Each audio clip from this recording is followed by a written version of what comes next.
Nwanne m ndị Igbo, anyị nọ na-ekwu ọkụ. Nwanne m, onweghị ihe tọkarịsịchara ụtọ ka village ofe ka anyị na-achọ ime gịnị ite. Ofe ka anyị na-ete, ọkụ ifuru ya na ọ na-asụ pụtụpụtụpụtụpụtụpụtụ. Agwa m nne m si ya na-ahapụ ka nji m aka mme gịnị tee ofe. Na-esonyere m ede ka anyị na-asụ.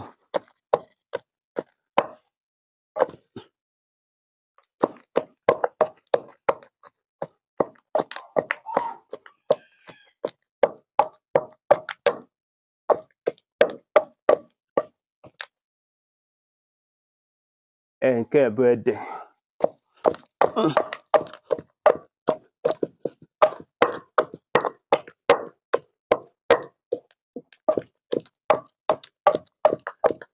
Na nwoke m ma ete ofe, ọ bụ sọ ụmụ nwaanyị ma ete ofe. Na azụmala anyị zụma anyị ọfụma ife gbasara isi nri. Ife ọbụla bụ isi nri,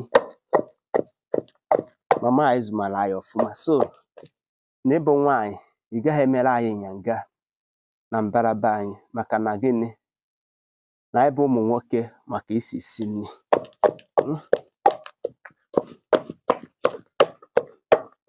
Ifo ya, nke bụ ede, nke mgbịrịmgba ede.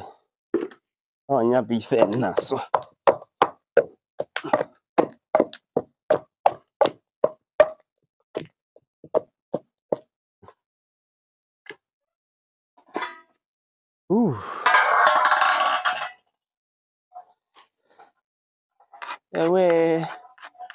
Nwanne m, village tọrọ ụtọ. Ọ bụrụ na ị naghị eme ife na village, mana ọ kwara gị.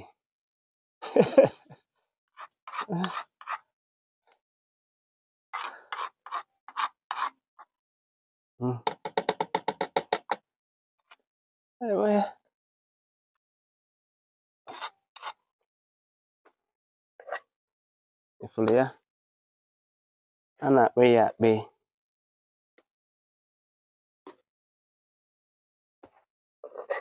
Nke bụ ede.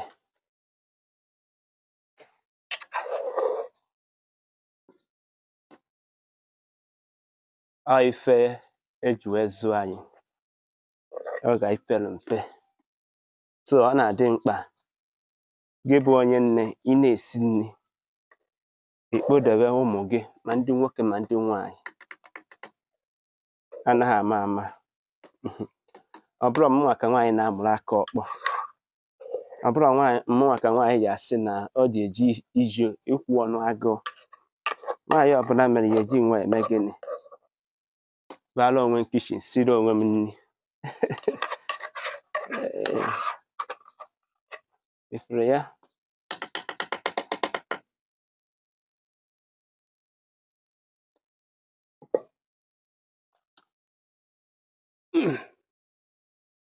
Isi n'ọkụ.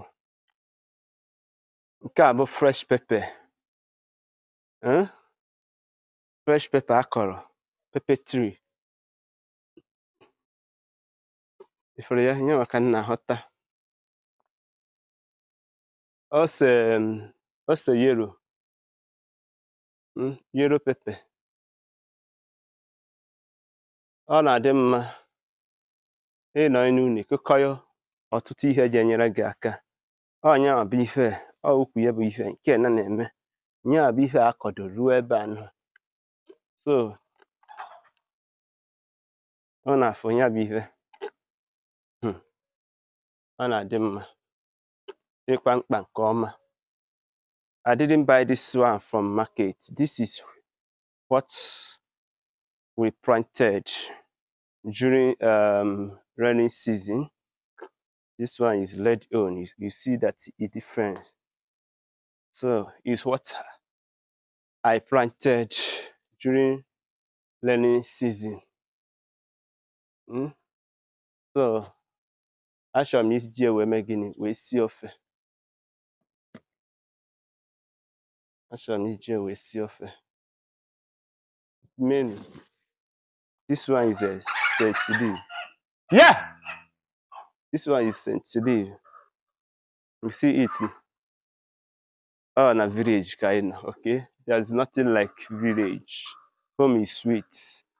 Your ancestral home. Nke ebe ede okay? Offensive and asu. Gas, see it. We have a gas, but I decided let me cook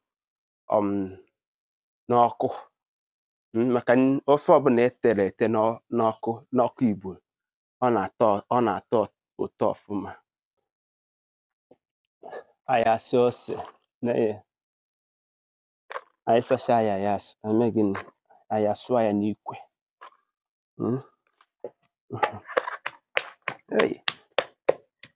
Egwu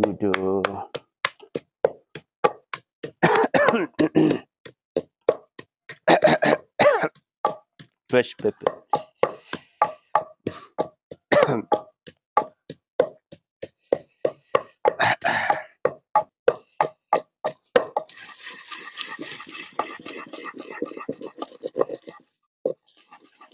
Ka anyị kwụọ ose.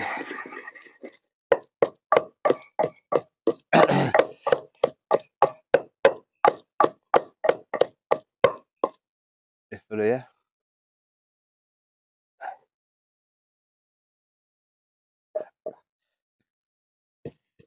Anyị asụrigo ya.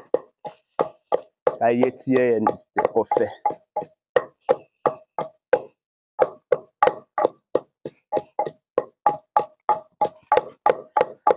Village is sweet.